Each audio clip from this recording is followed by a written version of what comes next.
Go back to rule number 10 of the cardinal principles of weight management. Rule number 10 I gave is your mind will play tricks on you. Got off the phone with a guy this week who said he can't fast completely because he will get sick. And of course, he didn't realize what I realized when I shook his hand and when I met him.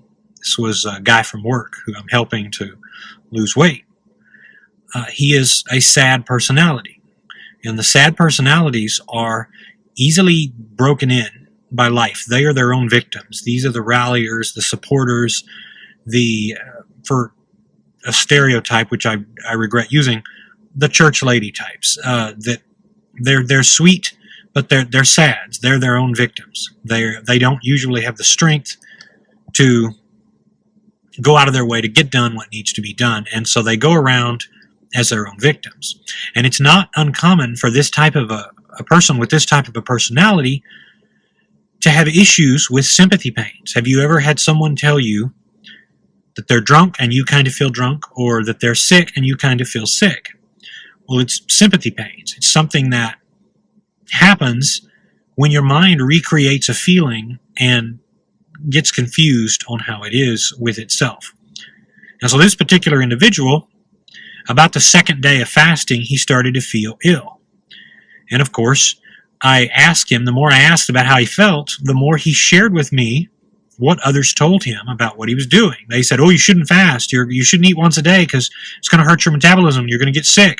Well, his mind recreated the feeling of getting sick because of the same principle. So look out for ghost problems. When you're fasting and when you're adjusting, your mind is going to try to do everything it can to get you to think that you're dying, because your body has become convinced that you need more and more and more and more to keep alive. That's how you got fat. That's how you got out of control, because your mind lost touch. Your body got hijacked. That's what happens in a society with too much food and not enough activity or fasting. You're always eating. And so therefore your body has become convinced, your digestive system, your metabolism has become convinced that you have to keep going in that direction. You have to keep eating. So if you miss a meal, you start freaking out and you start having like a mini panic attack, and you say, oh crap, what am I going to do? I feel so terrible. This can't be the way. I say, yes, it's the way. You got to be hungry a little while. You're going to be hungry for a while, and you're going to have to adjust to the routine. Has to happen. Why does it have to happen? Because you've lost sight. You've lost sight of how it used to be to have a balance of your activities and your expenditures with your intake. Like when you were in high school, or in some cases junior high or grade school, your metabolism was normal. You would eat, and then you would stop eating, and then you would go and run around with your other friends, your little friends. And then you would get hungry again, and you would eat. There was a natural balance. Then you would sleep. But then you lost it. You got divorced. You have money problems. You had things happen, and when you could, you overate. You drank. You had stuff happen, and then you lost touch. So don't become a victim of fantasy pains, fantasy ailments, fantasy problems, ghost pains, sympathy pains. This sort of stuff will happen. I get women that contact me nearly every week, and that one of the questions about OMAD is, will it make my hair fall out? No! Any more than it will give you a runny eye, or give you a thyroid or a hormone problem or something else.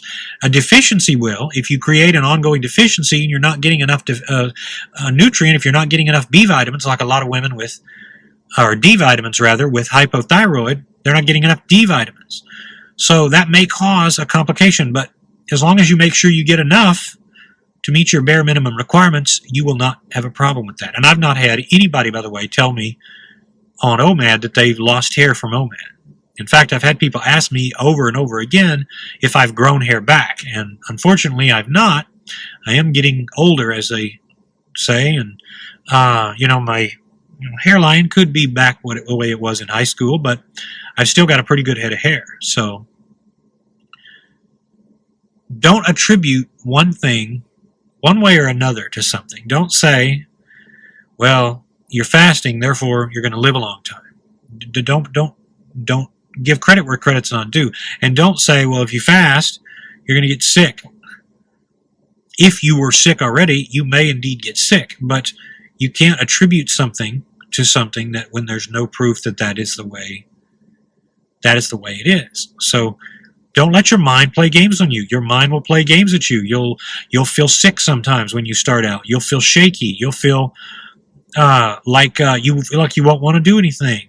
Your body's going to freak out and go, "What are you doing? What are you doing?" It's going to try to trick you back into eating.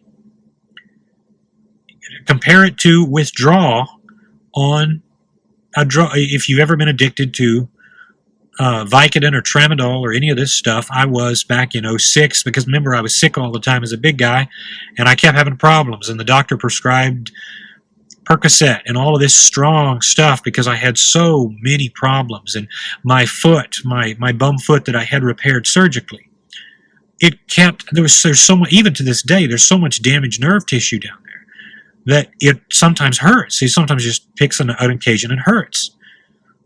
Well, I started taking painkillers, and then when I had to go off it, I realized I would have terrible panic attacks, like the world was ending. I didn't get my Vicodin, so I didn't get my Percocet, and it became a cycle. It took me a few days to get back to normal, and I was freaking out. Some of you will go through the same thing when you begin fasting, because you're used to eating every 3 hours. So your body's going to freak the heck out, and you're going to think you're going to die.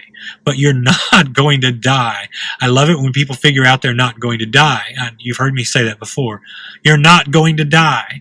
You will feel less than productive for a while, but eventually your body will do what it does. It will keep you moving forward and being productive and learning the new way of doing things.